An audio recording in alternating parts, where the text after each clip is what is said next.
Hornady Interlock, do you accept this rose? Sierra Gameking, do you accept this rose?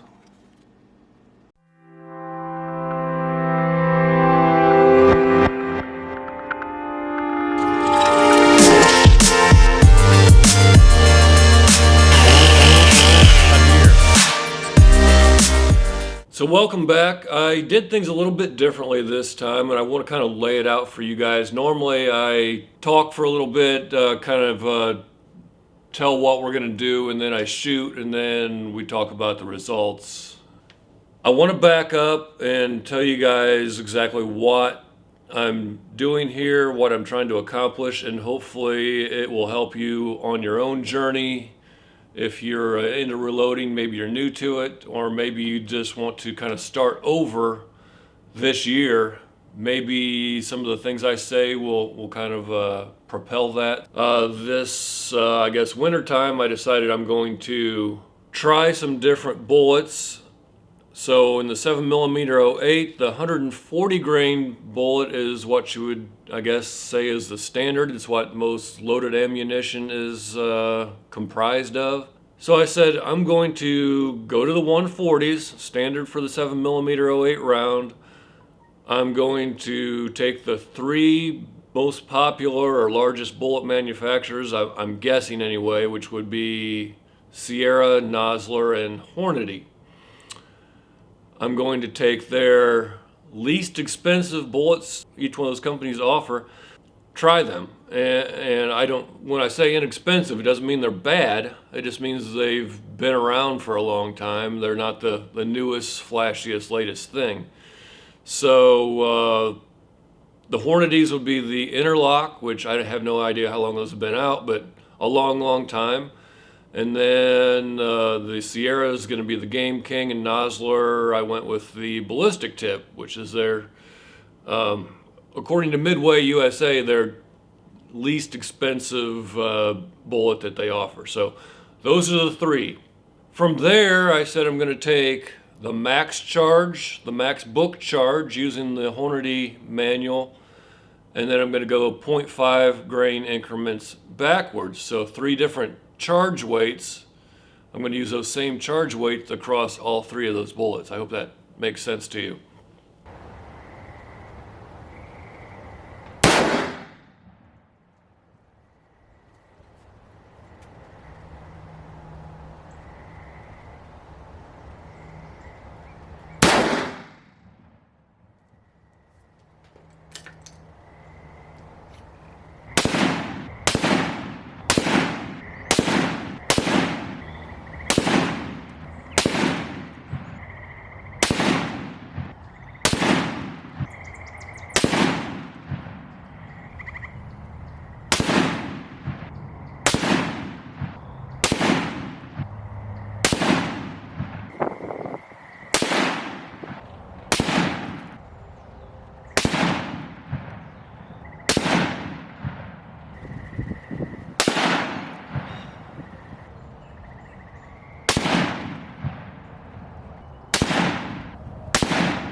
Okay, real quick recap. This is the Hornady Interlock group. It's the first group I shot back in probably January, mid-January. This is 41.3 grains, which you see it's a little bit spread out there.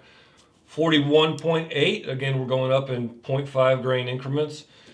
And there's 4 shots right there, 1 flyer, and then this top group. There's 4 shots right there. I actually took 6 shots in this target. 4 shots in that little orange dot there. So at this point, I pretty much wanted to quit, saying this is the one. I'm going to choose one of these two, and I'm off to the races. But since we're doing a contest here, I had to move on. This is the second round of the Hornady Interlock, and as you can see, things are not as good this time. And I think I know what it is. There's something that I changed in my reloading process. Not to make excuses, but we'll see. But These two groups look pretty much the same.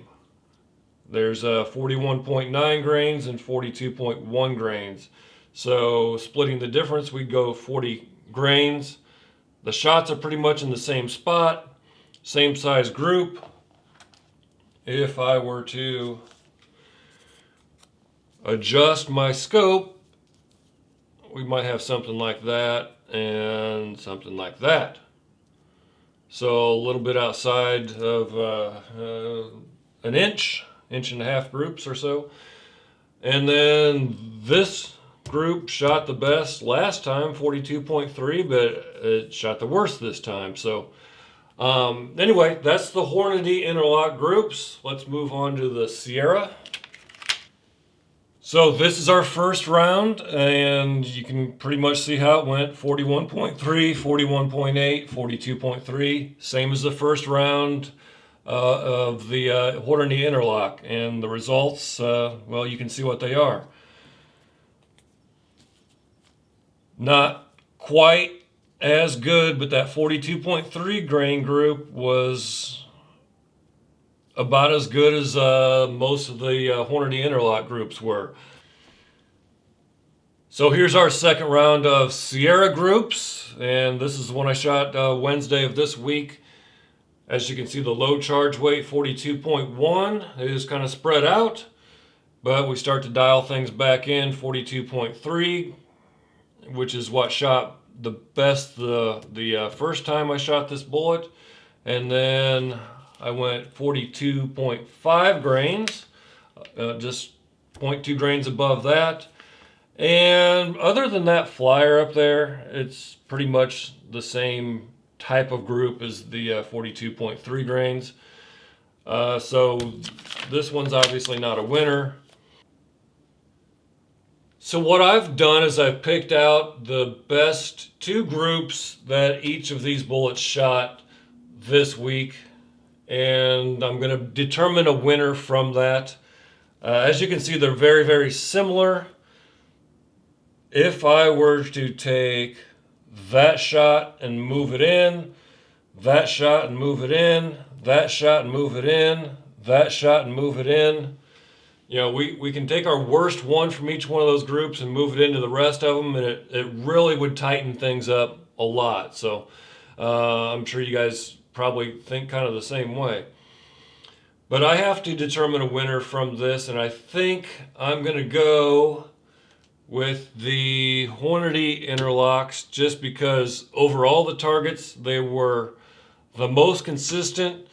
And what really sets them apart from the other ones is they were also the least expensive bullet. So I can practice more and do it more economically, and I'm getting some decent accuracy. So let's talk about, and as you can see, these are all pretty good or all pretty bad, no matter, depending on how you want to look at it. So I had to catch myself. I was going to go on a bit of a rant there. And I don't want to do that. I don't like doing that. I don't like watching other people do that. So I shut the camera off, chilled, went and took a bath in a bunch of essential oils. Now I'm better. So let's wrap this thing. Like I said, I think I can shrink those groups down a little bit because I can hold inside of that orange 1-inch dot pretty consistently. The trigger squeezes felt good. The weather was good. It wasn't windy. It wasn't too sunny. No excuses, right? So anyway, I'm going to try to do some things, shrink those down off camera. If I find something that works, I will bring it out and show you guys, and we'll look at the improvement, go from there. I do have a bunch of other videos coming up, and they're going to be a little bit different.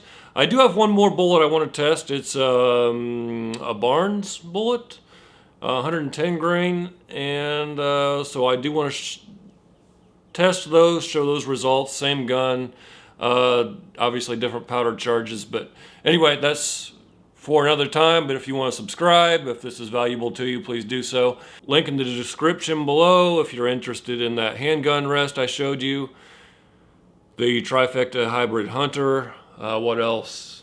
And I think we're gonna go outside, talk about some actual hunting scenarios coming up. And I also have a different gun that we're gonna break out and kind of do the same thing with it. So there's a lot going on this summer. Please subscribe if you find this information valuable to you. I'm gonna shut up now, go back and get in my essential oils tub. I'll see you guys on the next one.